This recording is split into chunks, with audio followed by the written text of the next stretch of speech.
19শে জুলাই সোহরাওয়ার্দী উদ্যানে দলের জাতীয় সমাবেশে বক্তব্য দেওয়ার সময় হঠাৎ অসুস্থ হয়ে পড়েন ডাক্তার শফিকুর রহমান। বক্তব্য দেওয়ার সময় মঞ্চেই পড়ে যান তিনি। একটু পর আবারও উঠে বক্তব্য শুরু করেন, কিন্তু মিনিট খানেকের মাথায় ফের পড়ে যান।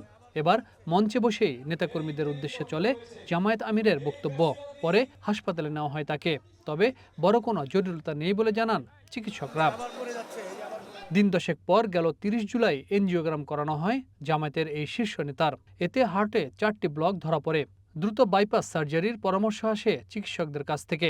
এবার ইউনাইটেড হাসপাতালে নিবিড় পরিচর্যায় রাখা হয় ডাক্তার শফিকুর রহমানকে। সিদ্ধান্ত হয় 2 আগস্ট হবে তার অস্ত্রোপচার। শুক্রবার বিকেলে দলীয় কার্যালয়ে শফিকুর রহমানের সুস্থতার জন্য দোয়ার আয়োজন করা হয়। দলের পক্ষ থেকে তার সুস্থতার জন্য দেশবাসীর কাছে দোয়া চান দলের সেক্রেটারি জেনারেল। অক্লান্তভাবে নিঃস্বার্থভাবে আল্লাহর এই মুখলেস বান্দা দিনের এই দায়ীর প্রতি দেশের প্রয়োজনে, জাতির প্রয়োজনে, ইসলামী আন্দোলনের প্রয়োজনে, তার বড় প্রয়োজন আমরা অনুভব করি। আল্লাহ তাআলা যেন তাকে সুস্থ করে নেক হায়াত দিয়ে আমাদের মাঝে আবার কাজের জন্য সক্ষমতা ফিরিয়ে দেন।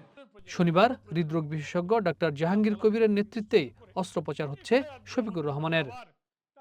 Habib Rahman, one news, Dhaka.